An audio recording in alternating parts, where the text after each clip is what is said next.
তুন্দ্র মুখ খুলল না, তবুও কিছু বলতে গিয়েও যেন আটকে যাচ্ছে সে। মেয়েটা তার কণ্ঠস্বর শুনেই হয়তো কল কেটে দিবে। তুন্দ্রকে কথা বলতে না দেখে চৈতালি তেতে গেল আরও। ক্রোধিত কণ্ঠে বলল, মাঝরাতে কল দিয়ে মৌনতা পালন করছেন নাকি বোবা? বোবা হলে মাঝরাতে কল করে অন্যকে কেন বিরক্ত করেন? কথাটা বলে কলটা কাটতে উদ্যুক্ত হলো চৈতালি। তন্দ্র বুঝলো মেয়েটা রেগে গেছে, হয়তো এখনই কল কেটে দিবে। দ্রুতই মুখ খুলল সে, বলল, প্লিজ চৈতালি, কল কাটবে না, আমার কথা আছে তোমার সাথে। অনেক কষ্টে তোমার নাম্বারটা পেয়েছি। কণ্ঠস্বর শুনে চৈতালি আর বুঝতে বাকি রইল না যে এটা তুন্দ্র, যদিও এটা সে আগেই সন্দেহ করেছিল। মেজাজ গরম হলো চৈতালির। এত রাতে এই পুরুষ তার নাম্বারে কেন কল করেছে?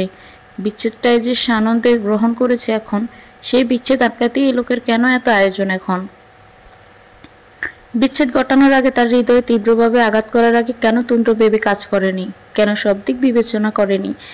এখন যখন বিচ্ছেদের মতো একটা সিদ্ধান্ত মেনে নিল, তাহলে এখন এত আকুতি কেন?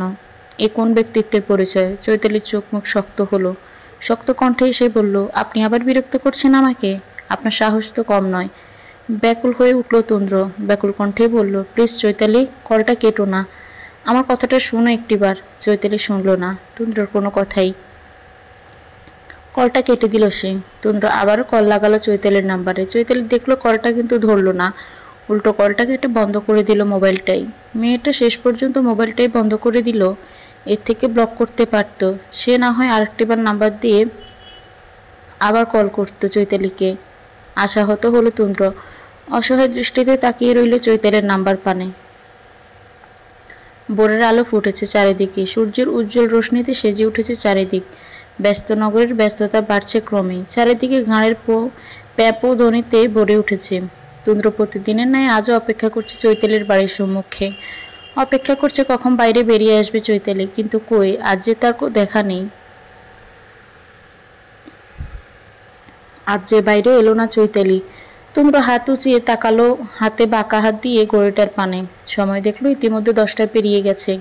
মেয়েটার কলেজ 10টায়। এর মধ্যে চৈতালি যখন বাড়ি থেকে এলো না, তখন আর তার বাইরে বের হওয়ার সম্ভাবনা খুবই কম। হতাশার নিঃশ্বাস ফেলল তুন্দ্র। করুণ দৃষ্টিতে তাকালো চৈতালির বাড়ির পানে। এখন কি চলে যাবে সে? চলে গেলে তো হবে না, এখন প্রতিদিনই মূল্যবান তার কাছে। একটা দিন অতিবাহিত হওয়া মানে চৈতালির কাছ থেকে মাপ চাওয়ার একটা দিন কমে যাওয়া। তুন্দ্র ভাবতে শুরু করলো। কিঞ্চিত সময় নিয়ে সিদ্ধান্ত নিল সে আবার যাবে চৈতালিদের বাড়িটাতে। তাতে যা হয় হোক, খুব বেশি হলে চৈতালির ভাইদের হাতে মার খাবে। খাক, যা একটু আধটু মার। তবুও সমাপ্তিতে যদি চৈতালিকে সে ফিরে পায় তাহলেই হবে। এমনিতেও সে যা করছে তা তো মার খাওয়ার মতোই কর্ম। তুন্দ্র আশেপাশে তাকালো একবার, অতঃপর এগিয়ে গিয়ে দাঁড়ালো চৈতালির বাড়ির দরজায়। হাত উঁচিয়ে চাপলো কলিং বেলটা। প্রথমবার কেউ দরজাটা না খুললেও দ্বিতীয়বার কলিং বেল বাজাতে দরজাটা খুলে দিল এক মধ্যবয়সী ব্যক্তি।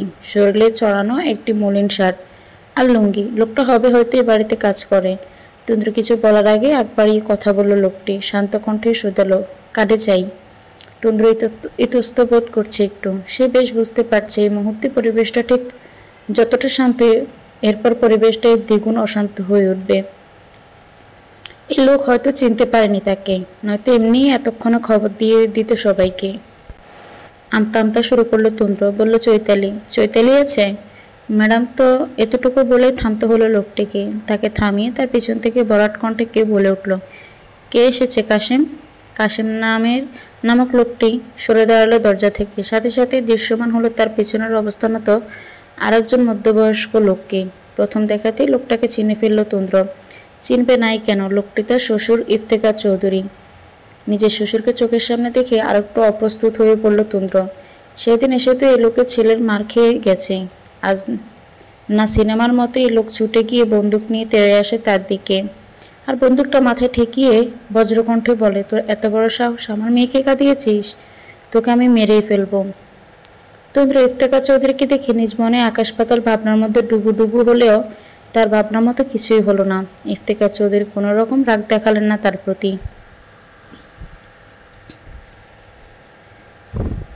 কিংবা খেপেও গেলেন না, বরং বেশ শান্ত ভঙ্গিতে তার দিকে এগিয়ে এলো। ইফতেখার চৌধুরী থমথম কণ্ঠে বলল, তুমি এখানে? তুন্দ্র একটু নড়ে চড়ে দাঁড়ালো, বলল, জি, আসসালামু আলাইকুম। ইফতেখার চৌধুরী তীক্ষ্ণ দৃষ্টিতে তাকালেন তুন্দ্রর পানে। থমথমে কণ্ঠে বললেন, ওয়ালাইকুম সালাম। কি মনে করে আমার বাড়িতে পা রেখেছো তুমি? যে কীর্তি ঘটিয়েছ তাতেও বুঝি স্বাদ মেটেনি তোমার আরও কিছু বাকি আছে? ইফতেখার চৌধুরীর কথায় তার দিকে চোখ তুলে তাকালো তন্দ্র। করুণ কণ্ঠ বলল, আমি ভুল করেছি বাবা, আমি অনুতপ্ত আমার কর্মের জন্য। এবারের মতো দয়া করে মাফ করে দিন আমাকে, প্লিজ শেষবারের মতো একটা সুযোগ দিন আমাকে। ইফতেখার চৌধুরী আবার বুঝেই ক্রোধিত হলো একটু, কণ্ঠে কিছুটা ক্রোধ মিশিয়ে বললেন, বাবা কিসের বাবা? আমাকে বাবা বলার অধিকার তুমি হারিয়েছ। আর সুযোগ? কিসের সুযোগ দেব আমি তোমাকে? আমার ফুলের মতো মেয়েটার জীবনটা আরেকটা বার নষ্ট করার সুযোগ চাইছো বুঝি? তন্দ্রা হাত জোর করে অনুরোধ করলো, বলল, বাবা প্লিজ আমার কথাটা একটি বার শুনুন, বোঝার চেষ্টা করুন আমাকে। কি, কেন, কিভাবে ঘটেছে সবটা বলতে চাই আমি, কিন্তু কেউ তো আমার কথা শুনতেই চাইছেন না। আমাকে কথা বলার সুযোগ দেওয়া হচ্ছে না কোনো। ইফতেখার চৌধুরী তাকালেন তন্দ্রর পানে।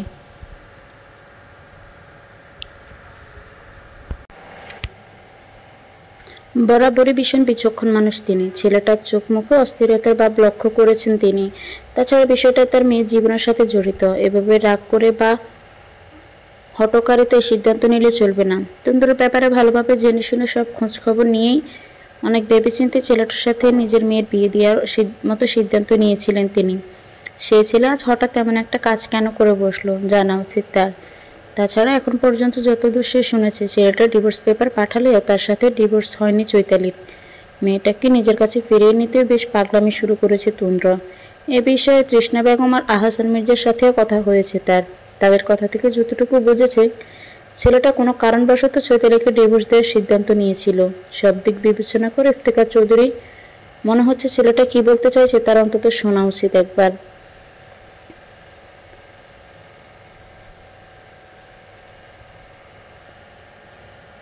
তপ্ত নিঃশ্বাস ফেললে ইফতেখার চৌধুরী গম্ভীর কণ্ঠে বলল, ভিতরে এসো।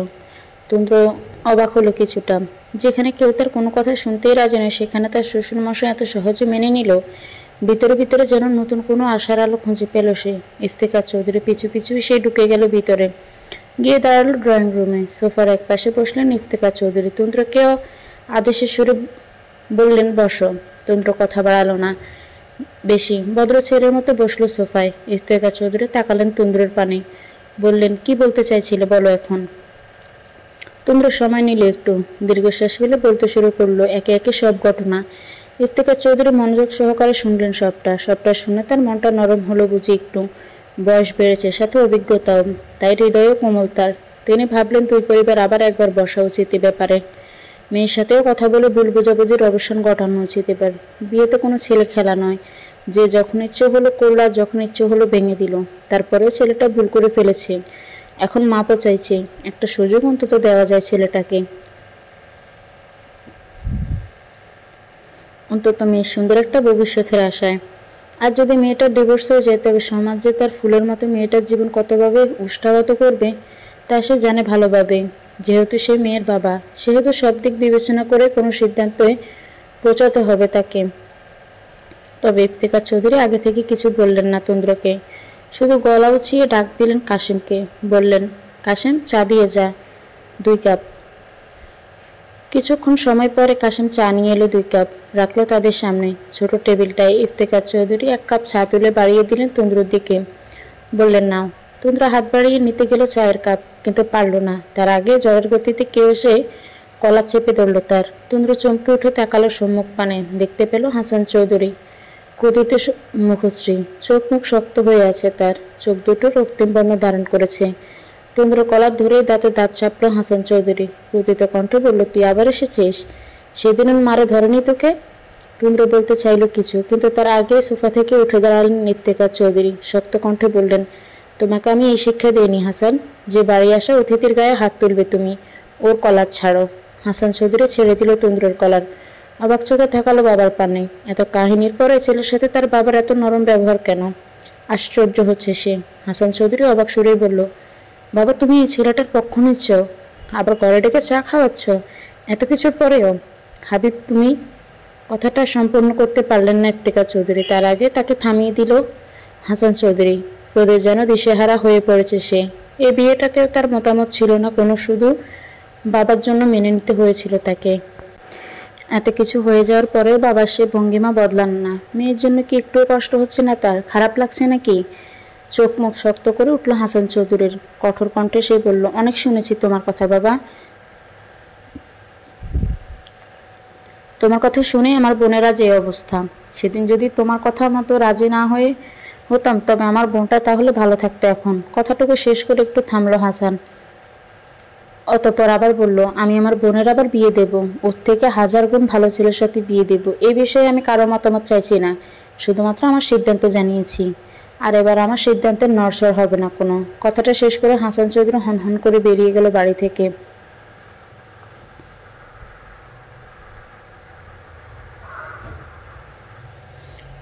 দাঁড়ালো না আর একটুও, শুনলেও না কারো কথা, বলার সুযোগও দিলেন না কাউকে কিছু। চৈতালি আবার বিয়ে দিবে কথাটা কর্ণগুহরে পৌঁছাতে যেন অন্তর জ্বলে উঠল তুন্দ্রর। থমকে গেল সে। চৈতালিকে ছাড়া সে বাঁচবে কিভাবে? চৈতালিকে সে অন্য কারো হতে দেখতে পারবে না, কখনোই না। এখন কি করবে সে? বুকটা জ্বলে যাচ্ছে যে। এই একটা ভুলের কারণে তাকে আর কতটা শাস্তি পেতে হবে। রাত বাড়ছে ক্রমশ, চারিদিকে ছড়িয়ে পড়ছে তিমির অন্ধকার। আশেপাশে বিল্ডিংগুলো একে একে আলো নিভিয়ে নিমজ্জিত হয়ে গভীর অন্ধকারে। হয়তো ঘুমিয়ে পড়েছে সবাই। রাত তো কম হয়নি এখনো। যদি না ঘুমায়, চারিদিকে সকলের মধ্যে ঘুম পড়িতে ছড়াছড়ি হলেও ঘুম নেই তুন্দ্রের দুই নয়নে। এ কয়েক রাত ধরে না ঘুমাতে তার ঠিকমতো না খেতে খেতে চোখ মুখের শ্রী পাল্টে যেতে শুরু করেছে তার। ওজনও কমে গেছে বোধহয় কিছুটা। চোখের নিচে রাত জাগার ফলে কালশিটের দাগ স্পষ্ট। আজ রাতেও ঘুম হবে বলে মনে হচ্ছে না। নিজ কক্ষের বিছানার পাশ ঘেঁষে মেঝেতে হাঁটু মুড়ে ছোট্ট মোবাইলটা হাতে নিয়ে বসে আছে তুন্দ্র। একের পর এক কল করে যাচ্ছে সেই চৈতালি নামক নারীকে। মেয়ের নাম্বারটা বন্ধ বলছে এখনো।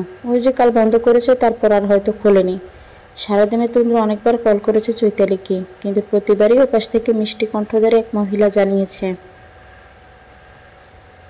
আপনার কাঙ্ক্ষিত নাম্বারে সংযোগ দেওয়া সম্ভব হচ্ছে না। এবার তুন্দ্রর রাগ লাগছে ভীষণ, নিজের উপর নিজের রাগ লাগছে। সে কেন না জেনে না বুঝে সবকিছু ঠিকভাবে প্রখন না করে হুট করে ডিভোর্সের মতো একটা সিদ্ধান্ত নিয়েছিল। আজ নিজের ভুলের জন্য সে নিজেই শাস্তি পাচ্ছে, প্রতিটি পদে পদে শাস্তি পাচ্ছে। নিজের ভালোবাসার মানুষটাকে নিজের জীবন থেকে হারিয়ে ফেলার মতো শাস্তি পাচ্ছে। এর চেয়ে আর কষ্টদায়ক কি হতে পারে? এর জন্যই হয়তো কবি বলেছেন, ভাবিয়া করিও কাজ, করিয়া ভাবিও না। ধীরে ধীরে তুন্দ্রর চোখ মুখ যেন রক্তিম বর্ণ ধারণ করেছে। মেঝে থেকে উঠে দাঁড়ালো তুন্দ্র। গভীর ক্রোধে উন্মুক্ত হয়ে নিজের হাতে থাকা মোবাইলটা সজোরে ছুঁড়ে মারল ইট পাথরে গড়া মেঝেতে। সাথে সাথে মোবাইলটা ভেঙে ছড়িয়ে ছিটিয়ে গেল চারিদিকে। বিকট চিৎকার করে নিজের মাথার চুলগুলো খামচে ধরে আবার মেঝেতে বসে পড়ল তুন্দ্র। নিজেকে কেমন পাগল পাগল লাগছে আজ তার। ইচ্ছে করছে সবকিছু ভেঙে গুঁড়িয়ে দিতে। নিজের বাঁচার ইচ্ছেগুলো ধীরে ধীরে মরে যাচ্ছে যেন। বুকের ভিতর কষ্ট হচ্ছে ভীষণ। বক্ষস্থল যেন জ্বরে যাচ্ছে। এই দহন আর সহ্য করা যাচ্ছে না। না, এভাবে আর চলতে দেওয়া যায় না। অনেক হয়েছে। তুন্দ্র অনেক বুঝিয়েছে সবাইকে, অনেক ঘুরেছে সবার পিছনে। চৈতালিও অনেক বোঝানোর চেষ্টা করছে। তারা কখনো তার কথা শুনতে প্রস্তুত ছিল না, আর না তাকে বোঝার। সে না হয় একটা ভুল করেছে, তাই বলে কি তারা কেউ শুনবে না তার কথা? আদালতে মৃত্যুদণ্ডপ্রাপ্ত আসামিরও তো শেষের কথা শোনা হয়, তার শেষ একটা ইচ্ছে পূরণ করা হয়, তাই না? কিন্তু এরা তো তাকে মৃত্যুদণ্ডপ্রাপ্ত আসামির থেকেও নিকৃষ্ট পর্যায়ে নিয়ে গেছে। অবশ্য বোঝানো তাকেই চায় যারা বুঝতে চায়, কিন্তু এরা তো তাকে বুঝতেই চায় না। ঠিক আছে, সেও আর বুঝাবে না কাউকে কিছু, আর পাগলের মতো ঘুরবেও না কারে পিছু পিছু। রাতের আধার কেটে সকালে দেখা মিলেছে। গাড়ির হর্নার ব্যস্ত শহরের কোলাহল পূর্ণ আজ শোনা যাচ্ছে। ওই যে, যদিও এখনো সকাল গড়ায়নি তেমন, তবুও শহরের ব্যস্ততা যেন বেড়েই চলেছে। তুন্দ্র আজ বেশ সকাল সকালে বেরিয়ে এসেছে। তার কারণ শরীরে তার বেশ পরিপাটি ফর্মাল ড্রেস। তবে কি তুন্দ্র সত্যিই ছেড়ে দিল চৈতালির পিছু? খাবার টেবিলে বসেছিল আহসান মির্জা, তৃষ্ণা বেগম আর তুন্দ্রের ছোট ভাই তুর্য মির্জা। আগে তারা সবাই একসাথে খেলে বেশ কিছুদিন ধরে তুন্দ্র তার অনিয়ম করছে। তুন্দ্রের অবস্থা দেখে কেউ আর তেমন জোরও করেনি তাকে। রোজ তার খাবার তার ঘরে পৌঁছে দেওয়া হয়েছে।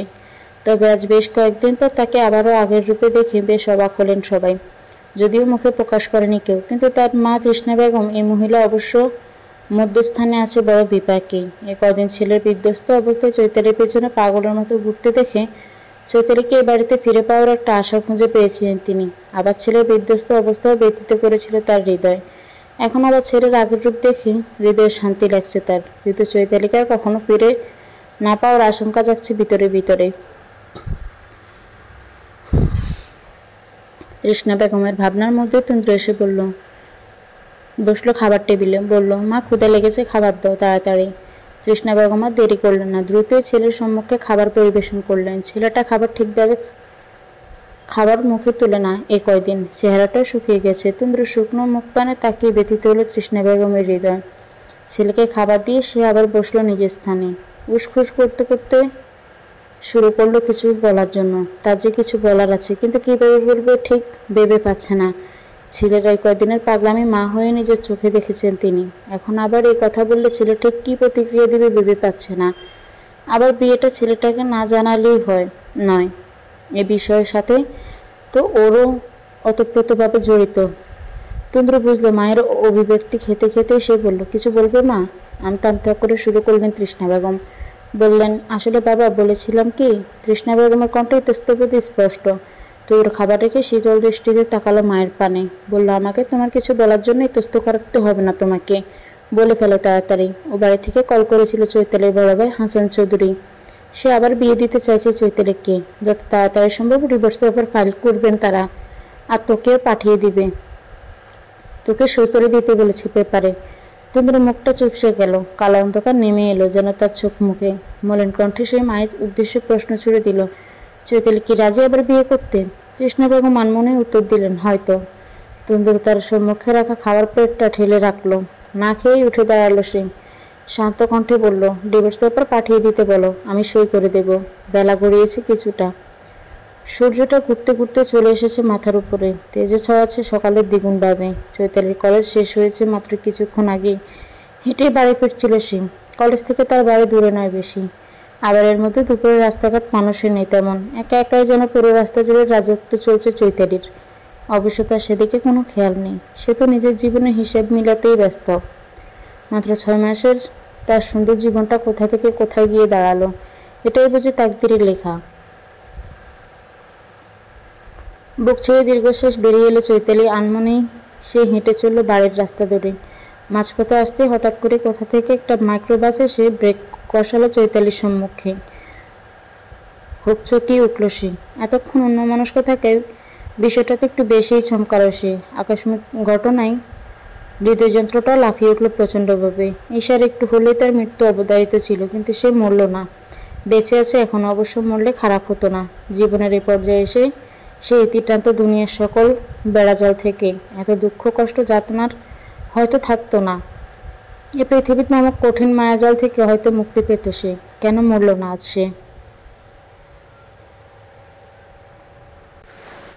সৃষ্টিকর্তা আবার কেন বাঁচিয়ে দিল তাকে? তপ্ত নিঃশ্বাস ফেলল চৈতালি। কাঁধে ব্যাগটা চেপে পা বাড়ালো সামনের দিকে। ঠিক তখনই মাইক্রোবাসটা দরজা খুলে গেল তার সামনে। চৈতালি কৌতূহলবশত ঘাড় ঘুরিয়ে তাকালো কানের ভিতরের দিকে। চোখে পড়ল এক হুঁড়ি পরা মুখমণ্ডল ঢাকা লোককে। লোকটাকে দেখে বেশ আশ্চর্য হলো মেয়েটা। এর মধ্যে দুপুরের মাথার উপর জ্বলন্ত সূর্য নিয়ে আবার হুডি পরে কে ঘুরে বেড়ায়, তাও এভাবে ব্যাঙ ডাকাতের মতো, মুখ চোখ বেঁধে।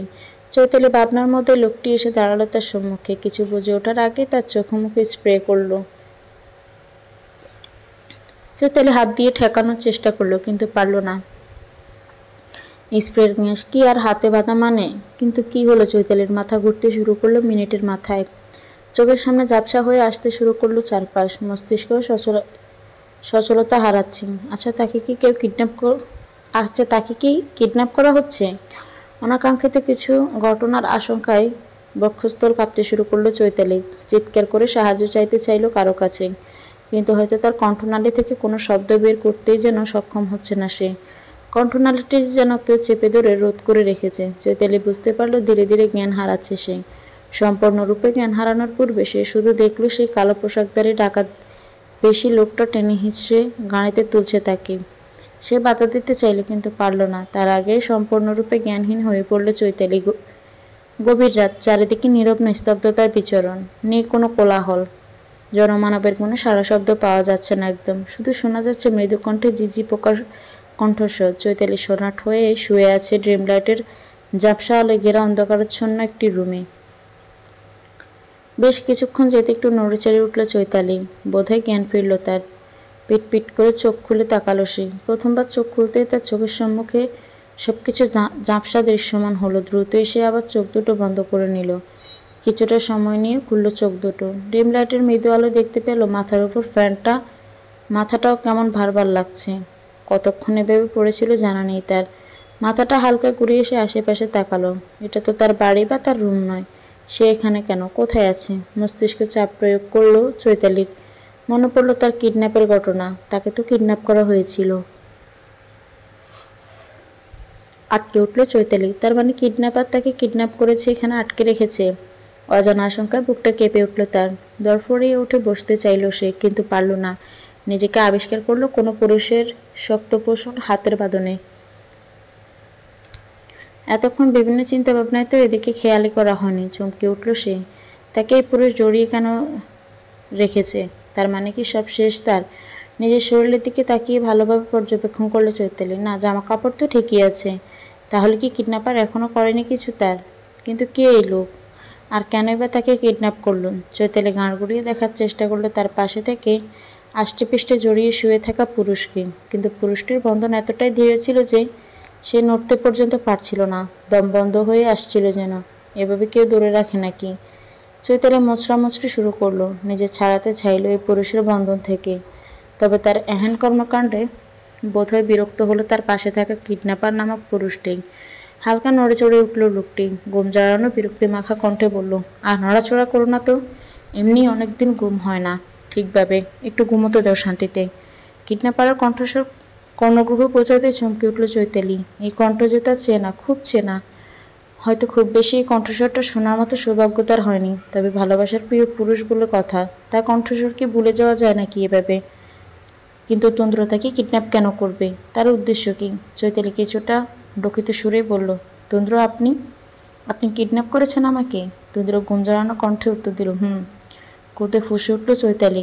এত কিছু করে লোকের মন ভরেনি, এখন আবার কিডন্যাপ করে নিয়ে এসেছে তাকে। এতটা অধঃপতন হয়েছে এই লোকের। লোকটাকে এতটাও বাজে সে ভাবেনি কখনো।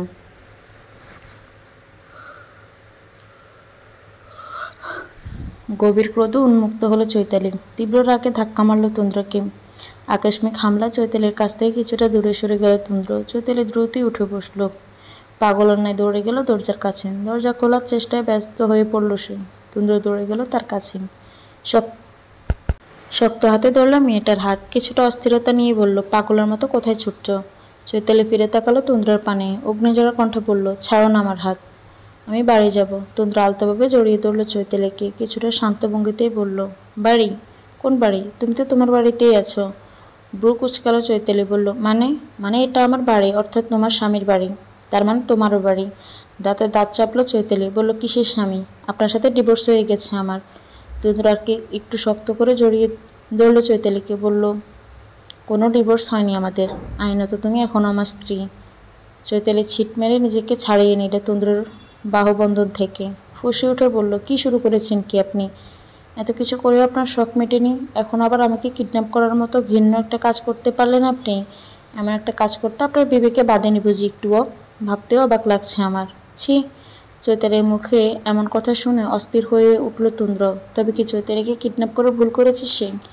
কিন্তু এছাড়া যে তার কাছে আর কোনো উপায় ছিল না। তন্দ্র অস্থির ভঙ্গিতে গিয়ে গেল চৈতালির কাছে। হাত বাড়িয়ে মেয়েটার হাত দুটো ধরার চেষ্টা করে বলল, চৈতালি প্লিজ কথাটা শোনো আমার। চৈতালি ধরতে দিল না তার হাত। ক্রোধিত কণ্ঠে বলল, একদম ছুবেন না আমাকে।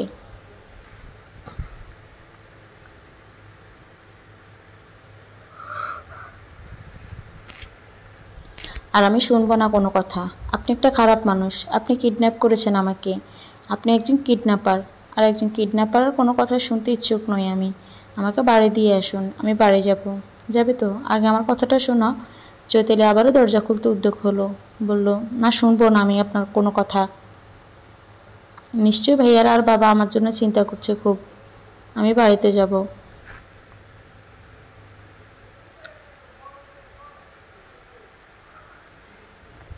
তন্দ্র পিছন থেকে জড়িয়ে ধরল চৈতালিকে। একটু শান্ত করতে চাইল তাকে, কিন্তু চৈতালি উত্তেজিত হয়ে পড়ল আরও।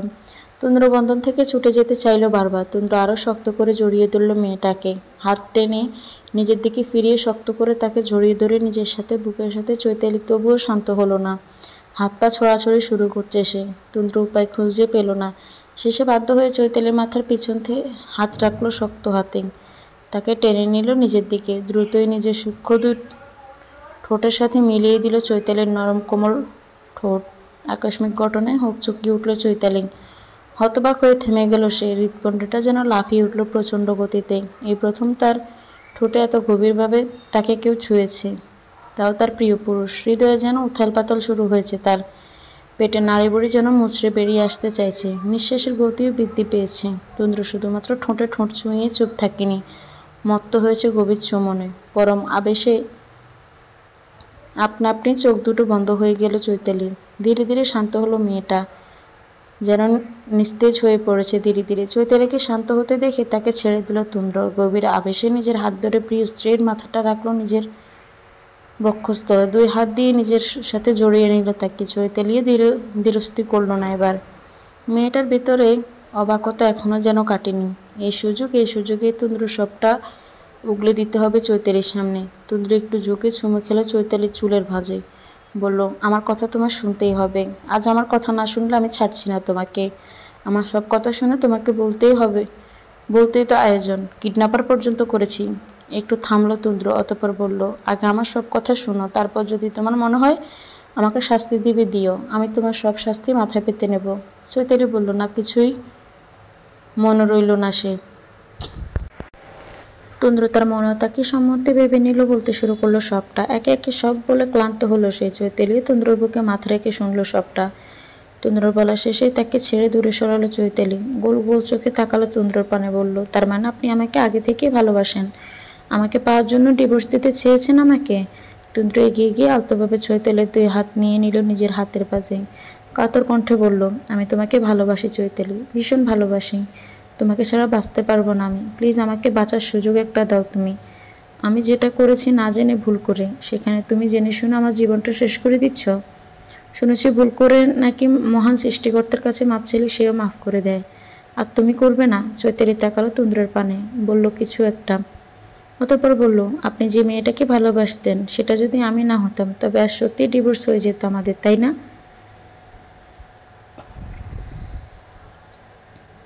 চৈতালির কথায় তুন্দ্র অস্থিরতা বাড়ল, বই কমল না। অস্থির কণ্ঠে সে বলল, তেমনটা হয়নি তো।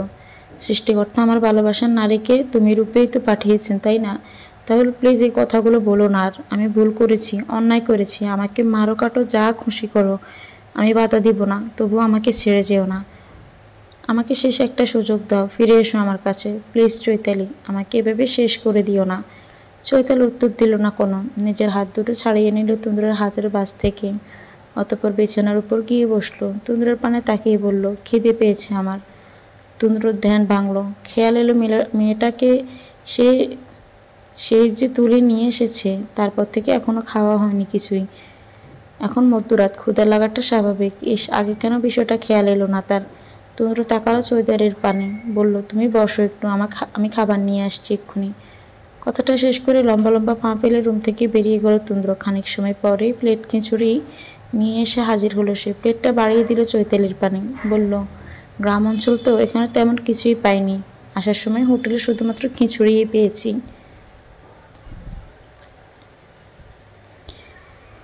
এটা দিয়ে চালিয়ে নাও আজকের রাতটা, কাল অন্য ব্যবস্থা করব। চৈতালি হাত বাড়ালো। তুন্দ্র হাত থেকে প্লেটটা নিতে নিতে বলল, কোথায় আছি এখন আমরা?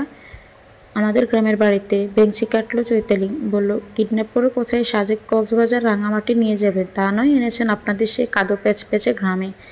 চৈতালির এমন কথা কিছুটা অবাক হলো তুন্দ্র, সাথে সহজও হলো কিছুটা। একটু এগিয়ে বসলো সে। বসলো চৈতালির পাশে। মিনমিনিয়ে বলল, এখন তো এখানে নিয়ে এসেছি, যদি তুমি সব ঠিকঠাক করে নাও তাহলে না হয় মধুচন্দ্রিমাতে আমরা ওসব জায়গাতেই যাব। চৈতালি তীক্ষ্ণ দৃষ্টিতে তাকালো তুন্দ্রের পানে। তুন্দ্র চুপসে গেল কিছুটা। চৈতালি আর বলল না তেমন কিছু। হাত দিয়ে খাবার খাওয়া শুরু করলো। 2 লোকমা মুখে দেওয়ার পরে তার খেয়ালে এলো পাশে বসা লোকটির কথা। সে কি খেয়েছে? সেও তো তার সাথেই ছিল, হয়তো খায়নি। তার কি একবার তুন্দ্রকে জিজ্ঞেস করা উচিত খেয়েছে কিনা।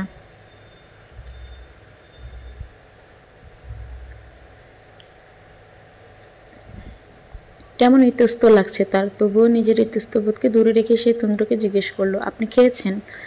তুন্দ্র তাকালো চৈতালির মুখ পানে, ছোট করে উত্তর দিল না। ফোঁস করে একটা নিঃশ্বাস ফেলল চৈতালি। প্লেটের খাবারগুলো 2 ভাগ করে করলো সে। এক ভাগের দিকে ইশারা করে বলল, খেয়ে নিন। তুন্দ্র খুশি হলো কিছুটা। যাক, মেয়েটা তার কথা একটু হলেও ভেবেছে, তার দিকে খেয়াল করেছে। তুন্দ্র খাটের উপরে উঠে বসলো আসন কেটে। নিজের ভিতরে খুশি থেকে একটা অনাকাঙ্ক্ষিত আবদার করে বসলো চৈতালির কাছে। বলল, খাইয়ে দিবে একটু? চৈতালি তীক্ষ্ণ দৃষ্টিতে তাকালো তুন্দ্রর পানে। চুপসে গেল সে। ঢোক গিলে হাসার চেষ্টা করলো একটু। বলল, মজা করেছিলাম, আমার হাত আছে তো, আমি খেয়ে নিচ্ছি। অতঃপর দুজনে খাওয়া শুরু করলো এক প্লেট থেকে। বেশ কিছুক্ষণ সময় নিয়ে খাওয়া শেষ করলো তারা। চৈতালি উঠে হাত ধুতে গেল আর তুন্দ্র খাবার প্লেট নিয়ে গেল রান্নাঘরের দিকে। কিঞ্চিত সময় পর চৈতালি হাত ধুয়ে রুমে ফিরে এলো। তুন্দ্র তখনও রান্নাঘরে। সে ভালোভাবে তাকালো বিছানাটার দিকে, অতঃপর আশেপাশে খুঁজলো কিছু একটা, কিন্তু পেল না। ঘরের কোনো একটা বিশাল আকারের আলমারি দেখে সে এগিয়ে গেল সেদিকে। আলমারিতে কোনো লক না থাকায় খুলতে আর বেশি ঝামেলা করতে হলো না চৈতালিকে। মেয়েটা ভালোভাবে দেখলো আলমারির ভিতরে, খুঁজে পেল না তার কাঙ্ক্ষিত বস্তু, একটা কোলবালিশ। চৈতালি হাত বাড়িয়ে নিজের হাতে ধরলো নিজ কোলবালিশটা, অতঃপর বিছানায় মধ্যভাগে রাখলো সেটা। 2 ভাগে বিভক্ত করলো বিছানাটা, তারপরে শুয়ে পড়লো বিছানার এক পাশে। তুন্দ্র রান্নাঘরের প্লেট রেখে হাত ধুয়ে এলো রুমে। বিছানার মধ্যভাগে বিশাল আকারের কোলবালিশটা দেখেই ব্রুযুগল কুঁচকে এলো তার। এখানে আবার এটা এলো কি করে? সে তো কোনো কোলবালিশ বের করেনি। হাত বাড়িয়ে সে কোলবালিশটা সরাতে গেলেই অমনি লাফিয়ে উঠে বসলো চৈতালি। বলল, একে কোলবালিশ কেন সরাচ্ছেন? তুন্দ্র কুচকালো, ভ্রুজোড়া কুচকে এলো আরও। বলল, মানে? এটা এখানে কেন? আমি ঘুমোবো তো। চৈতালি হাত উঁচিয়ে দেখালো কোলবালিশের অপর প্রান্তে। বলল, আপনি কোলবালিশের ওই প্রান্তে ঘুমোবেন আর আমি এ প্রান্তে। সাথে সাথেই চৈতালির বক্তব্যের তীব্র প্রতিবাদ জানালো তুন্দ্র। বলল, না, কোনো কোলবালিশ থাকবে না এখানে। আমি কিছুতেই তোমার পাশের কোলবালিশের অপর প্রান্তে ঘুমাবো না। ব্রু কুচকালো চৈতালি। বলল, কেন? সমস্যা কি? তুন্দ্র তাকালো চৈতালির পানে, মিনমিনিয়ে বলল, কোলবালিশের অপর পাশে ঘুমোলে মাঝরাতে তুমি যদি পালিয়ে যাও তবে টের পাবো না আমি। তপ্ত নিঃশ্বাস ফেলল চৈতালি। বলল, আমি পালাবো না। আমি বিশ্বাস করি না তোমাকে। একটু আগে যে খেল দেখালে তার উপর এখনও বলনি আমাকে মাফ করেছো কিনা। তারপর যদি চলে যাও তবে আমি আবার বউহীনা হয়ে পড়ব। এ বিষয়ে আমি কোনো রিস্ক নিতে চাই না। আমি তোমার পাশেই ঘুমাবো, মাঝখানে কোনো কোলবালিশ থাকবে না। চৈতালি বিরক্ত হলো তুন্দ্রর কথায়। কেমন বাচ্চাদের মতো যুক্তি দেখাচ্ছে। তার যদি পালিয়ে যাওয়ারই হতো তবে এখনও এভাবে ঠান্ডা মাথায় বসে থাকতো নাকি সে? এভাবে তুন্দ্রর সাথে বসে খাবার খেত? চৈতালি তাকালো তুন্দ্রের পানে, বিরক্তি ভরা কণ্ঠে বলল, তাহলে আমি ঘুমোবোই না, বিছানায় নিচে ঘুমোবো। কথাটা বলেই বিছানা ছেড়ে উঠে যেতে চাইল চৈতালি। ভরকে গেল তুন্দ্র। দ্রুতই পেছন থেকে তার হাতটা টেনে ধরল। মেকি হেসে বলল, না না, তুমি বিছানাতেই ঘুমোবে। আমি মেনে নিচ্ছি তোমার কথা। আমি কোলবালিশের পেশেই ঘুমোবো।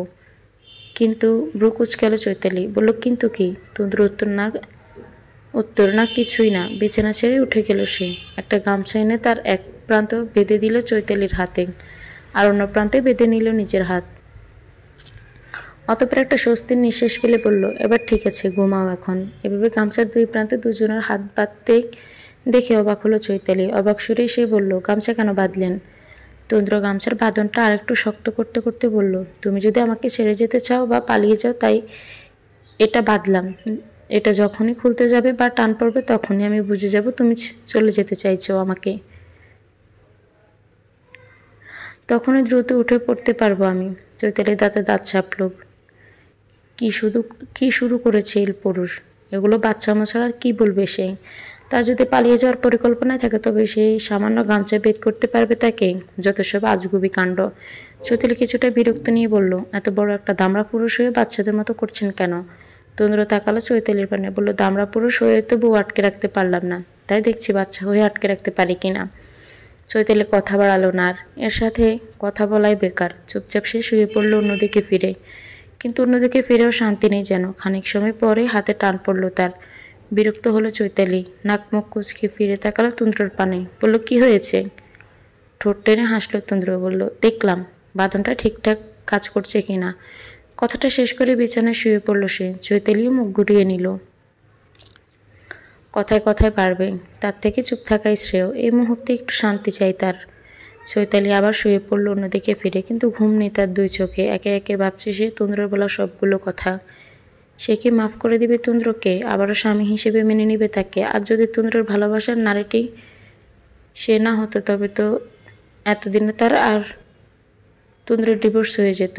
পরক্ষণেই আবার ভাবলো তা তো হয়নি, তবে বিষয়ে ভাবনার কোনো মানে আছে কি? আর তাছাড়া সেও তো এর জন্য কম শাস্তি দেয়নি ছেলেটাকে। আর সে নিজেও তো কষ্ট পেয়েছে অনেক। এখন সৃষ্টিকর্তা যখন তার কষ্ট কমাতে আবারও তার প্রিয় পুরুষটাকে পাঠিয়ে দিয়েছে তার কাছে, তাকে কি এভাবে পায়ে ঠেলা ঠিক হবে? কিছুই যেন আজ ভাবতে পারছে না চৈতালি। মস্তিষ্কে জট পাকিয়ে রয়েছে সব। তার কি করা উচিত এখন? চৈতালির মন বলল ছেলেটাকে একটাবার অন্তত সুযোগ দেওয়া উচিত। মাফ করে দেয়, আর সে তো মানুষ মাত্র। ভাবতে ভাবতে কত সময় কেটে গেল জানা নেই তার। এখন একটু আশ্রমে যাওয়ার প্রয়োজন তার। প্রকৃতির ডাক উপেক্ষা করার সামর্থ্য নেই তার। চৈতালি উঠে বসলো বিছানায়। গায়ের ওড়নাটা ঠিকঠাক করে উঠে যেতে চাইল সে। অমনি বিছানায় লাফিয়ে উঠে বসলো তুন্দ্র। বড় বড় চোখ করে বলল, আমাকে ছেড়ে চলে যাচ্ছ তুমি?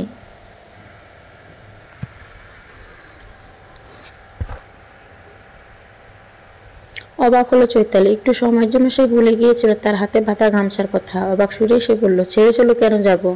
ওয়াশরুমে যাচ্ছি আমি। একটু স্বস্তি পেল বুঝি তুন্দ্র। তার মানে মেয়েটা পালিয়ে যাচ্ছে না। চোখ মুখ থেকে চিন্তার রেশ কাটলো তার। বিছানা থেকে উঠে দাঁড়ালো তুন্দ্র। বলল, চলো।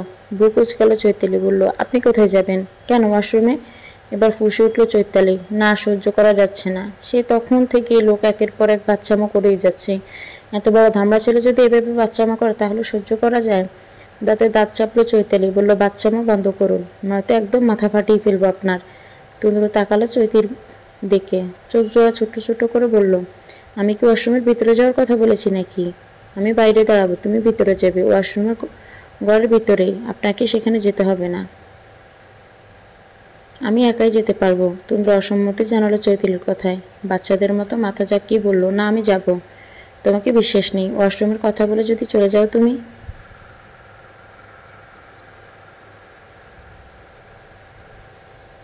মেজাজ খারাপ হলো চৈতালি। দাঁত কিড়িয়ে করলো সে। ওয়াশরুমে না গিয়েও তো উপায় নেই। চাপ বেশি। চোখ বন্ধ করে নিজেকে শান্ত করার চেষ্টা করলো সে। অতঃপর উঠে দাঁড়িয়ে হনহন করে হাঁটা শুরু করলো ওয়াশরুমের দিকে। তুন্দ্র সময় ব্যয় করলো না একটুও। পা চালিয়ে হাঁটা শুরু করলো চৈতালির পিছু পিছু। ভোরের আলো ফুটেছে।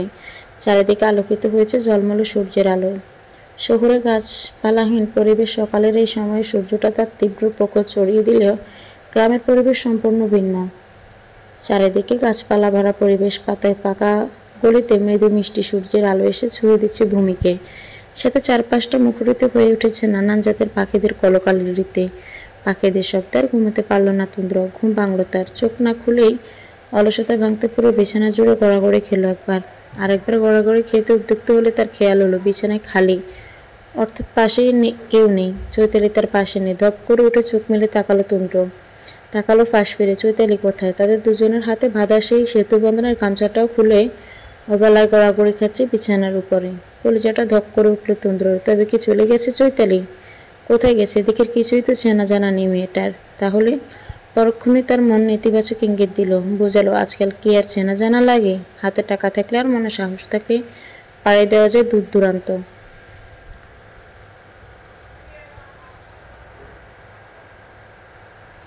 আর ভাবতে পারল না তুন্দ্র।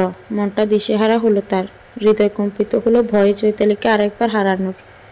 মেয়েটার কাল রাতে আচরণে কিছুটা নিশ্চিন্ত হয়েছিল সে। ভেবেছিল মেয়েটা হয়তো একটু হলেও নরম হয়েছে, তার প্রতি তাকে ছেড়ে পালাতে পারবে না। কিন্তু তার ভাবনাকে হয়তো ভুল প্রমাণিত করলো চৈতালি। চলে গেল সে। কিন্তু এভাবে তো বিষয়টা ফেলে রাখলে হবে না, তাকে খুঁজতে হবে। চৈতালি নামক রমণী তার বন্ধন ভেঙে ঠিক যতবার পালানোর চেষ্টা করবে, ততবারই সে আবার দূরে বেঁধে হলেও তাকে নিয়ে আসবে নিজের কাছে। তবুও হারিয়ে যেতে দিবে না সম্পূর্ণরূপে। দ্রুতই বিছানা ছেড়ে দ্রুত উঠে দাঁড়ালো তুন্দ্র। পা চালিয়ে ব্যস্ত ভঙ্গিতে নিজের প্রিয় রমণীকে খুঁজতে লাগলো এদিক ওদিক। গলা বাড়িয়ে হাঁক ছাড়ল। সারা শব্দ এলো না কোনো। চিন্তায় মাথায় রগগুলো যেন ছিঁড়ে যেতে চাইছে তুন্দ্রর। পাগল পাগল লাগছে নিজেকে। ক্রমে অস্থির হয়ে উঠতে লাগলো সে। এত কিছু করে মেয়েটাকে সে নিয়ে এলো নিজের কাছে। আসি মেয়েটাই কিনা তাকে ছেড়ে পালিয়ে গেল। তন্দ্র দৌড়ে এলো ড্রয়িং রুমে। বাড়ি থেকে বাইরে যেতে উদ্যুক্ত হলো সে। বাইরেরটা দেখতে হবে, কোন দিকে গেছে মেয়েটা জানতে হবে। কিন্তু সদর দরজার কাছে যেতেই থমকে দাঁড়ালো সে। বুক কুচকে এলো তন্দ্র। রান্নাঘর থেকে বাসন কোষণের টুংটাং আওয়াজ হচ্ছে। এ সময় আবার রান্নাঘরে কে?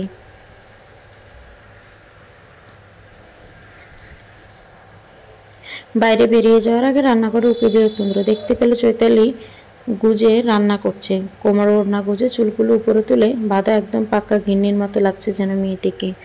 যাক, মেয়েটা তাহলে যায়নি কোথাও, তার কাছেই আছে। সে এতক্ষণ ভুলভাল ভেবেই মাথা খারাপ করছিল। প্রাণে যেন প্রাণ ফিরে এলো। স্বস্তির নিঃশ্বাস ফেলল সে। চৈতালির প্রাণে তাকিয়ে বলল, তুমি এখানে? আর আমি সারা বাড়ি তোমাকে খুঁজে বেড়াচ্ছিলাম। তন্দ্র কণ্ঠস্বর শুনে পেছনে ফিরে তাকালো চৈতালি। এক পলক তার দিকে তাকিয়ে আবার রান্নায় মনোযোগ দিল। ঠোঁট বাঁকিয়ে হেসে বলল, কেন, ভয় পেয়েছিলেন? ভেবেছিলেন আমি চলে গেছি আপনাকে ছেড়ে? তন্দ্র পা চালিয়ে একটু এগিয়ে গেল চৈতালির পানে। তার পিছনে দাঁড়িয়ে বলল, অনেকটা তেমনই। কিন্তু তুমি কি করছো এখানে? দেখছেন না রান্না করছি? তা তো দেখছি, কিন্তু কি রান্না করছো? বাড়িতে তো কোনো বাজার করা ছিল না। আর আমিও বাজার করিনি তাহলে। আর গ্যাস সিলিন্ডারও তো ছিল না। পেলে কোথায়? চৈতালি শান্ত দৃষ্টিতে তাকালো তন্দ্রের পানে। বলল, পাশের বাড়ির মতিন কাকাকে দিয়ে গেছেন। বুড়ো কুচকালো তন্দ্র। বলল, মতিন কাকা? সে জানলে কীভাবে আমরা এখানে আছি? কাল রাতে নাকি ঘরের বাতি জ্বলতে দেখেছে। আজ আবার রাস্তা দিয়ে যাওয়ার সময় করে জনমানবের টের পেয়ে দেখতে এসেছিল আপনারা শহর থেকে ফিরেছেন কিনা। তখনই তাকে দিয়ে বাজার করিয়ে রেখেছি আমি। ও, কিন্তু টাকা কোথায় পেলে? চৈতালি পিছনে ঘুরল, আবারও কাজে হাত লাগিয়ে বলল, আপনার পকেট থেকে নিয়েছি। অবাক হলো তন্দ্র।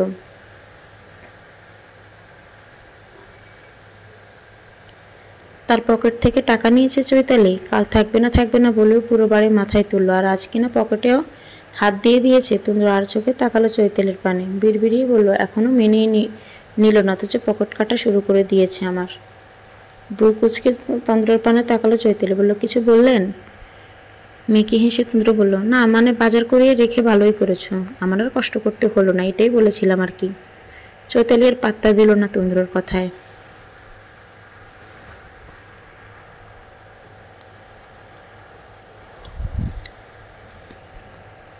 সে মনোযোগ দিল রান্নায়। তখনই শব্দ এলো দরজা ধাক্কানোর। গ্রামের বাড়িতে দরজায় কলিং বেল লাগানো নেই, আবার তাই ধাক্কি একমাত্র ভরসা। কিন্তু এই সময় আবার কে এলো? চৈতালির হাতের কাজগুলো রেখে এগিয়ে যেতে লাগলো দরজার পানে, কিন্তু যেতে আর পারল না। তাকে থামিয়ে দিল তন্দ্র। বলল, কাজ করো, আমি দেখছি। চৈতালি আর এগোলো না দরজার দিকে। ফিরে এসে রান্নাঘরের কাজ শুরু করলো আবারও। তন্দ্র লম্বা লম্বা পা ফেলে গেল দরজার কাছে।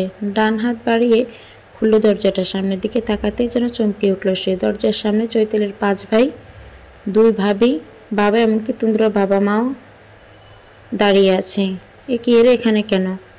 আর এরা খবরই বা পেল কীভাবে তন্দ্র চৈতালিকে নিয়ে এখানে এসেছে?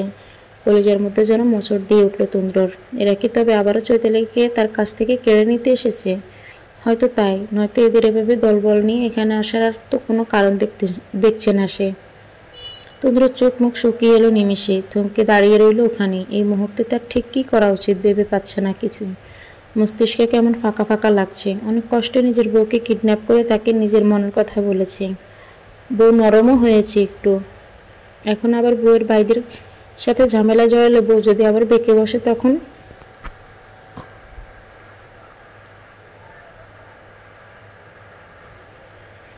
বউ অবশ্য তার পক্ষে নিবে না, নিলে তার ভাইদের পক্ষেই নিবে, কারণ বউয়ের সাথে এখনও তেমন সম্পর্কটাই গড়ে ওঠেনি তার। তন্দ্রকে দরজার সামনে মূর্তির মতো দাঁড়িয়ে থাকতে দেখে তাকে উপেক্ষা করে তার পাশ কাটিয়ে ঘরের ভিতরে ঢুকলো চৈতালি এবং বাবা ভাই ভাবিরা। ভিতরে ঢুকে ইফতেখার চৌধুরী গলা ছাড়লেন, ডাক দিলেন, চৈতালি। বাবার কণ্ঠ শুনে রান্নাঘর থেকে দৌড়ে বেরিয়ে এলো চৈতালি। কাল রাতে যখন তন্দ্র প্লেট নিয়ে রান্নাঘরে গিয়েছিল তখনই চৈতালি বাড়িতে কল করে বলে দিয়েছে তারা কোথায় আছে। তন্দ্রটাও না বোকা ভীষণ। কিডন্যাপ করে তার মোবাইল সহ ব্যাগটা রেখে দিয়েছিল বিছানার পাশে তার সামনেই। সেখান থেকে মোবাইল বের করেই তো এই কাজকর্মটা সম্পাদন করেছে চৈতালি। মেয়েকে দেখে ইফতেখার চৌধুরী এগিয়ে গেলেন মেয়ের দিকে, হাত রাখলেন মেয়ের মাথায়। চৈতালি হাসলো, বলল, তোমরা সবাই চলে এসেছো এর মধ্যেই? রওনা কখন দিয়েছিলে? চৈতালির মুখে এমন কথা শুনে অবাক হলো তন্দ্র। তার মানে এদের সবাইকে চৈতালি খবর দিয়েছে? তলে তলে তাকে এত বড় বাসটা তার একমাত্র বউই দিয়েছে, যাকে কিনা তার কাছে আটকে রাখার জন্য এত চেষ্টা। শেষ পর্যন্ত কিনা চৈতালি তার সাথে এমন একটা কাজ করে বসলো। তন্দ্রের অবাকতার মধ্যেই হাসান চৌধুরী এগিয়ে গেল চৈতালির দিকে, বলল, এর মধ্যেই কোথায়? সকাল প্রায় 9টা বাজতে চলল। তৈরি হয়ে নে তাড়াতাড়ি, আমাদের ফিরতে হবে আবার। চৈতালি তাকালো ভাইয়ের দিকে, কপালে ভাঁজ ফেলে বলল, এখনই? কিন্তু আমি তো খাইনি এখনো। চৈতালির মুখে না খাওয়ার কথা শুনে কিছুটা অস্থিরতা প্রকাশ করলো হাসান চৌধুরী। বলল, সে কি, 9টা বাজতে চললো, এখনো সকালের খাবারটাই খাসনি? কথাটা বলে হাসান চৌধুরী তীক্ষ্ণ দৃষ্টিতে তাকালো তুন্ডের পানে। বলল, কিডন্যাপার তোকে কিডন্যাপ করে এনেছে কি অভুক্ত মারার জন্য? আসলে বাসায় ছিল না কিছুই, বাজার করেছি, তারপর রান্না বসিয়েছি। রান্না হয়ে এসেছে প্রায়, তোমরা একটু অপেক্ষা করো, আমি হয়ে যাবে এখনই। আচ্ছা খেয়ে নে, আমরা অপেক্ষা করছি তোর জন্য। এতক্ষণ চুপচাপ সব কথা শুনলেও এবার আর চুপ থাকতে পারলো না তুন্দ্র। চৈতালির ভাইয়ের মুখে চৈতালিকে নিয়ে যাওয়ার কথা শুনে অন্তর জ্বলছে তার। সে তাহলে সত্যিই ভেবেছিল এরা নিয়ে যেতে এসেছে তার বউকে। না না, সে কিছুতেই নিয়ে যেতে দিবে না তার বউকে। সে ভালোভাবেই জানে একটা বার এরা যদি চৈতালিকে নিয়ে যেতে পারে তবে সে আর ফিরে পাবে না চৈতালিকে। তুন্দ্র তাকালো হাসান সাহেবের পানে, কিছুটা শক্ত কণ্ঠে বলল, আমি চৈতালিকে কোথাও নিয়ে যেতে দিব না। হাসান চৌধুরী তীক্ষ্ণ দৃষ্টিতে তাকালো তুন্দ্রের পানে, বলল, কিন্তু আমি যে আমার বোনকে নিয়ে যাবই। তুন্দ্র কণ্ঠস্বর কঠোর হলো। কঠোর কণ্ঠে সে বলল, আমি এখনও আইনত চৈতালির স্বামী, আর স্বামীর অনুমতি ছাড়া তার স্ত্রীকে নিয়ে যাওয়ার ক্ষমতা কেউ রাখে না, এমনকি তার ভাই বাবাও না। হাসান চৌধুরী ঠোঁট পাকালো, বলল, কিন্তু আমি এই ক্ষমতা রাখি। আর তাছাড়া আমি বলেছিলাম আমার বোনের আবার বিয়ে দিব, ভালো ছেলে পেয়েছি, তাই দেরি করতে চাইছি না। 3 দিনের মধ্যে বোনের বিয়ে দিব বলে কথা দিয়েছি তাদের। পৃথিবী উল্টে গেলেও আমি আমার দেওয়া কথা ভঙ্গ করতে পারবো না।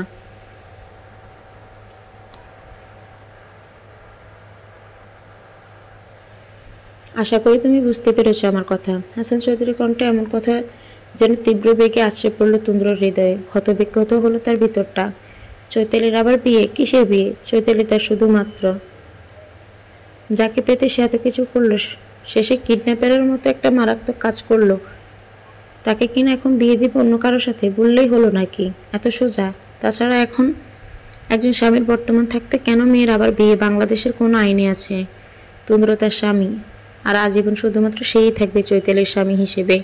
এই স্থান আর কাউকে নিতে দিবে না সে, কিছুতেই না। তুন্দ্র কিছুতেই চৈতালিকে নিয়ে যেতে দিবে না তার কাছ থেকে।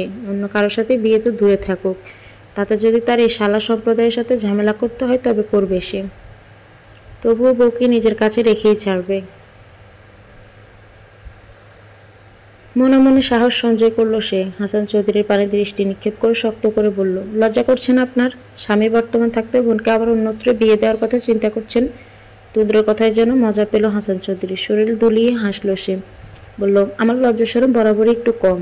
তুমি হয়তো জানো না, এ ব্যাপারে আমার একমাত্র বউ ভালোভাবে অবগত। কথাটা বলে হাসান চৌধুরী তাকালো তার বউয়ের পানে। সাজিয়া বেগমের কান গরম হয়ে উঠল যেন। লজ্জায় মাথা নুইয়ে ফেলল সে। এই লোকটার ভালো হলো না কোনোদিন। এতগুলো মানুষের সামনে এভাবে কথা বলার কি কোনো প্রয়োজন ছিল?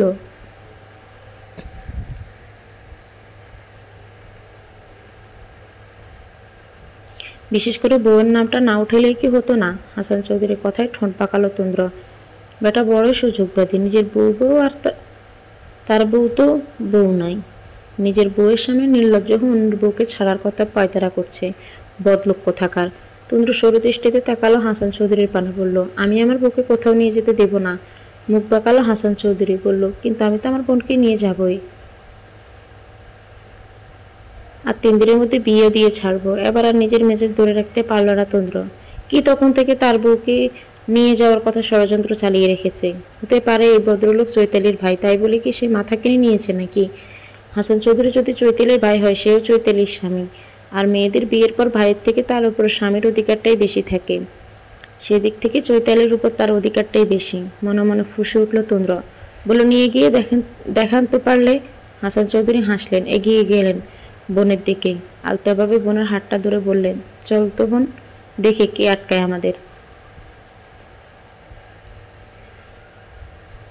চৈতালিও বাধ্য মেয়ের মতো সায় দিল ভাইয়ের কথায়, বলল, চলো। তন্দ্র বকে গেল। তার বউ দেখি তার বিপক্ষে। কি সুন্দর ভাই বলার সাথে সাথে সেও যেতে রাজি হয়ে গেল। তার বউটা এত ফাঁসান কেন? একটু কম পাষাণ হলে কি এমন হতো? ফোঁস করে একটা নিঃশ্বাস ছাড়ল তন্দ্র। পরিস্থিতির হাতের বাইরে চলে যাচ্ছে। না যে করে হোক হাসান চৌধুরীকে আটকাতে হবে তন্দ্রকে। এই বউ যে তাকে ছেড়ে এখনই ভাইদের সাথে নাচতে নাচতে চলে যাবে তা সে ভালোভাবেই বুঝতে পারছে। এখন যা করার তাকেই করতে হবে। তন্দ্র দৌড়ে গিয়ে দাঁড়ালো হাসান চৌধুরী এবং চৈতালির সম্মুখে। দুই দিকে দুই হাত ছাড়িয়ে বলল, আমি এখনো চৈতালির স্বামী। স্বামীর অনুমতি ছাড়া আপনারা তার স্ত্রীকে নিয়ে যেতে পারেন না। সেই অধিকার আপনাদের নেই। আমি আমার স্ত্রীকে কিছুতেই আমার কাছ থেকে নিয়ে যেতে দিব না। হাসান চৌধুরী হাসলেন, হাত উঠিয়ে রাখলেন তন্দ্রের কাঁধে, বললেন, আজ শুধু আমার বোনকে নিয়ে যাচ্ছি। 3 দিন পর অর্থাৎ আমার বোনের বিয়ের দিন তুমি তোমার পুরো পরিবার নিয়ে এসো আমাদের বাড়িতে। তন্দ্র তীক্ষ্ণ দৃষ্টিতে তাকানো হাসান চৌধুরীর পানে, বলল, কেন, আপনার বোনের বিয়ের দাওয়াত খেতে? হাসান চৌধুরীর উপর ঠোঁট দিয়ে কামড়ে ধরলেন নিচের ঠোঁট। ভাবুক ভাবুক ভঙ্গিতে বলল, বিয়ে তো অবশ্যই খাবে। এছাড়াও আমাদের বাড়িতে সেদিন তোমার গুরুত্বপূর্ণ কাজ আছে। তন্দ্র সন্দিহা দৃষ্টিতে তাকালো হাসান চৌধুরীর পানে, সন্দিহা কণ্ঠে প্রশ্ন করল, কি? বড়র উপস্থিতি। বর না গেলে তো আর বিয়েটাই হবে না, তাই না? মানে বিয়েটা আমরা তোমার সাথে ঠিক করেছি। তন্দ্র চমকালো, থমকে গেল যেন। বিস্মিত দৃষ্টিতে তাকালো হাসান চৌধুরীর দিকে। কি বলছে হাসান চৌধুরী? নিজের বোনকে কানকে যেন বিশ্বাস করাতে পারছে না সেই। এর মানে কি সবাই ক্ষমা করে দিয়েছে, তাকে মেনে নিয়েছে এখন? আর হাসান চৌধুরী এতক্ষণ যে বলল ভালো ছেলে পেয়েছে, সে ছেলে সে নিজেই। তার মানে চৈতালিকে তার সাথেই বিয়ে দেওয়া হবে। মেয়েটাকে হারিয়ে ফেলতে হবে না তাকে। হৃদয়ের মুহূর্তে ঢানা মিলতে শুরু করলো অজস্র প্রশ্নের, অজস্র বাক্যের। তন্দ্রকে এভাবে থমকে দাঁড়িয়ে থাকতে দেখে হাসান চৌধুরী আবারও মুখ খুলল, বলল, বাবা আমাকে সব বলেছে। তুমি ভুল করেছো অবশ্যই, তবে না জেনে। সবটা শুনে আমার মনে হলো তোমাকে আর একটা সুযোগ দেওয়া উচিত আমাদের। তাই আমার আর তোমার পরিবার মিলে তোমাদের বিয়ের আয়োজন করেছি। আবার তোমাদের আগের বিয়ের 6 মাস পূর্ণ হয়েছে। এমনিতে এই সময়টাতে আমাদের বোনকে তোমার হাতে তুলে দেওয়ার কথা ছিল, কিন্তু মাঝখানে ডিভোর্স ঝামেলায় সবটা ঘেটে গেছে। তাছাড়া তোমাদের ডিভোর্স না হলেও দুজন সই করেছিল ডিভোর্স পেপারে। মনের দিক থেকে তখন দুজনকে ডিভোর্স দিয়ে দিয়েছিলে। তাই ভাবলাম তোমাদের আরেকবার বিয়ে দেওয়া প্রয়োজন।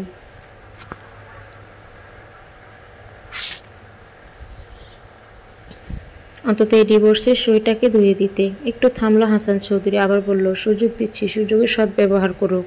আমার বোনকে ভালো রাখার চেষ্টা করো সব সময়। ওর চোখ থেকে এক ফোঁটা পানি ঝরলেও আমি কিন্তু তোমাকে ছাড়বো না বলে দিলাম। সবটা শুনে একটা স্বস্তির নিঃশ্বাস ফেলল তন্দ্র। এতক্ষণ সে যেটা ভাবছিল অন্তত সেটা নয়, তার বউ তারই আছে ভেবেই মনে শান্তি লাগছে। যাক, অবশেষে সবাই তাকে বুঝলো, মেনে তো নিল, তাতেই হবে। তন্দ্র তাকালো হাসান চৌধুরীর পানে, শান্ত কণ্ঠে বলল, একবার যে ভুল আমি করেছি দ্বিতীয়বার সে ভুল আর আমি করবো না ইনশাল্লাহ। সবসময় রহমান। সে বয়ে চলে নিজের গতিতে। দেখতে দেখতে এর মধ্যে কেটে গেল তিনটা দিন। ঘনিয়ে এলো তন্দ্র এবং চৈতালির বিয়ের দিন। চৈতালির বিয়ে উপলক্ষে চৌধুরী বাড়িতে বিশাল আয়োজন করা হয়েছে আজ। 5টা না 10টা না, একটা মাত্র মেয়ে চৈতালি। তার বিয়েতে এটুকু আয়োজন না করা হয় তাহলে কি হয় নাকি? লাল মরিচ বাতির আলোয় ঝিকিমিকি করছে চারিদিক। সারা বাড়িতে আত্মীয় স্বজন যেন গিজগিজ করছে। সাউন্ড বক্সে গান বাজছে উচ্চস্বরে। তন্দ্রের বাড়ি থেকে বিশাল এক বরযাত্রী এসে প্রায় ঘণ্টাখানেক ধরে গেটের কাছে যুদ্ধ মাত্রই প্রবেশ করেছে ভিতরে। বর বেশে সজ্জিত তন্দ্রকে বসানো হয়েছে তার বদ্ধাকৃত সিংহাসনে। তার পাশে স্থান দেওয়া হয়েছে চৈতালিকে। তন্দ্র আর চোখে তাকালো চৈতালির পানে। লাল শাড়িতে কোনো অপসরের থেকে কম লাগছে না মেয়েটাকে। তার উপরে পার্লার থেকে সাজানো হয়েছে মেয়েটাকে। তন্দ্রের কাছে আর চৈতালিকে পুতুল পুতুল মনে হচ্ছে, যেন ইচ্ছে করছে 2 চোখ ভরে মেয়েটাকে দেখতে, আশেপাশে সব কিছু উপেক্ষা করে তার দিকে তাকিয়ে থাকতে, কিন্তু তাও পারছে না। আশেপাশে সে জনমানবের ছড়াছড়ি। এত মানুষের মধ্যে বউয়ের পানে তাকিয়ে থাকা মানে লজ্জায় পড়া। খানিক বাদেই তাদের সম্মুখে বসানো হলো আরেকজন লোককে। মধ্যবয়স্ক সে লোক, মুখ ভর্তি তার ধাড়ি। তন্দ্র বা চৈতালি কারোরই বুঝতে বাকি রইল না ইনি কাজী। লোকটা কিঞ্চিত সময় নিয়ে প্রয়োজনীয় সকল বাক্য বিনিময় করে তাকালেন চৈতালির পানে। নরম কণ্ঠে বললেন, বলুন মা কবুল।